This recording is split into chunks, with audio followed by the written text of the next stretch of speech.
think that they love that she is pushing back, and she's pushing back hard, because for so long people kept trying to say the Democrats were weak.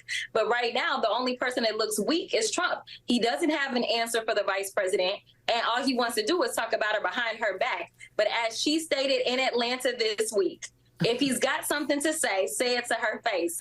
And, well, we'll just see if he absolutely decides that he's still going to skip out on that debate, or if he's actually going to, join her on stage. That was Jasmine Crockett hitting the nail on the head. As always, Trump has never looked weaker than he does right now. I have never seen someone become so unhinged and start to spiral out of control. He thought he was going to be facing off against Joe Biden. He was ready for that. After the debate, he thought to himself, I've got this in a bag. All I've got to do at the next debate is get up there and scream in this guy's face. He'll stutter. I'll capitalize. I'll pounce. I will perform my lies better than he can perform his truths, and I will dupe the American people into letting me have another shot at it. That's what he thought was going to happen, and then the tables got turned. And he realized he had to face Kamala Harris, and he now is a complete deer in headlights, and all this unhinged behavior and all this terrible racist rhetoric that he's just throwing out like candy now is because he's cornered and he's scared.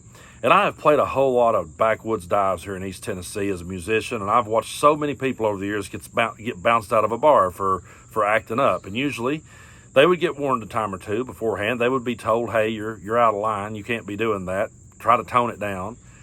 And then there come the moment where someone had to say to them, okay, buddy, it's time for you to go. And any time I ever saw someone get bounced out of a bar, they protested the loudest and they acted the worst right when they got to the door. Right there is where they really showed their ass, was when they was right at the door. And I truly believe that that's what we're seeing with Donald Trump. We're seeing him right at the door. The bouncers got him. He's going down. But it's like, hey, let me get him one last insult at the owner before I leave. Let me throw out one last insult at the band before I go out the door. That's how it feels. He's never looked weaker. But in my mind, folks, he's always looked weak, because he's always had catchphrases. He's always had fear-mongering. He's always had propaganda. But I've never heard him offer any solutions. When I hear a person talk, I want to hear them explain to me how they're going to fix something. I don't want them to say, oh, do you want that? I'll give it to you. Tell me how you're going to. Explain to me the process in which you're going to do something. I don't want to hear your rhetoric. And that's all Trump has ever been. It's just a lot of rhetoric. Remember how he talked about the hostages would come home, and they would come home the minute he became president, Putin would turn them over?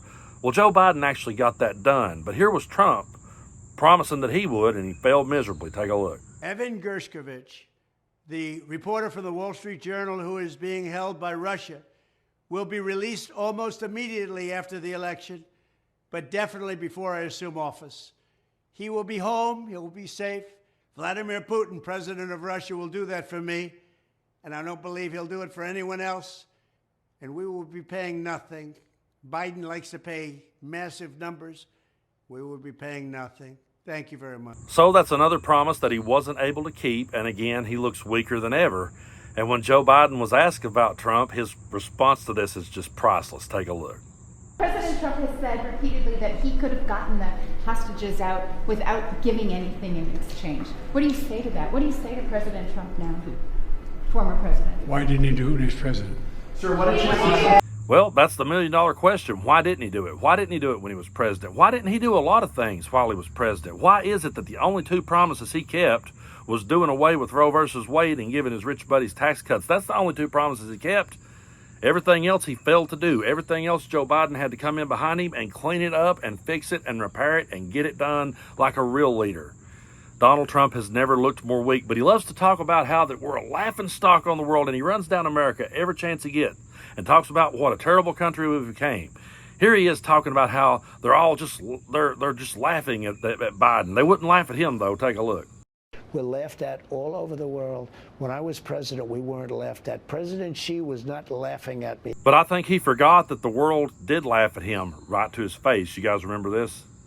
In less than 2 years, my administration has accomplished more than almost any administration in the history of our country. America's so true.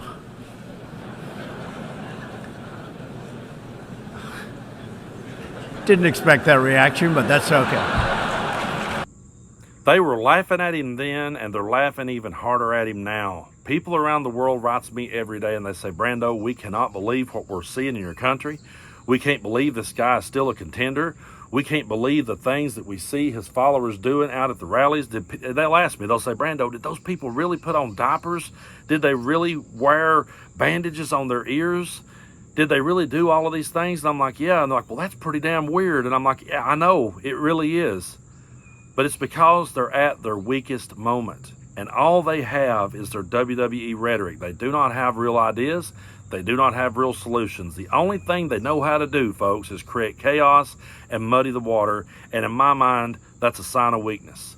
You know, one time I saw Greg Allman, the great Greg Allman, one of my all-time heroes from the Allman Brothers. I saw him on a talk show. I can't remember exactly which one it was. But he was talking about Jimmy Carter and how that when Jimmy Carter was in office, he never fired a shot. And somebody spoke up and said, yeah, he was a weak president. And Greg Allman said, no, that's a sign of strength. If you could go 4 years and never fire a shot, and you knew how to negotiate with people, and you knew how to work with people to prevent a war, that's actually a sign of strength. And that's how I feel about things. I feel like that if you can actually get in there and get things done without coming up with ridiculous catchphrases, then that's a sign of strength. We have saw Joe Biden be a strong leader. I don't care how old he is. I don't care if he stutters from time to time. I don't care if he forgets what he's going to say from time to time. The man has been the most effective president of my lifetime in just 4 years. And now he's passed the torch. And now he's brought the hostages home. Something Trump said he couldn't do. And Trump didn't say a word.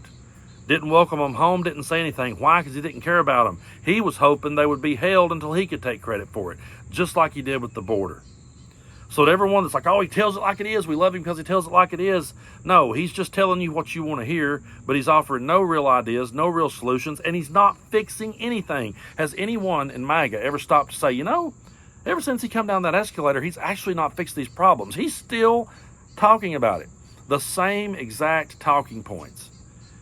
You know, if you're standing somewhere saying, I'm going to build a bar right here, I'm going to build the best honky-tonk bar room it ever was, and you stand there for 10 years in an empty field saying that and you never deliver, a lot of people's going to start to say that you're just a dreamer and a wishful thinker and full of shit.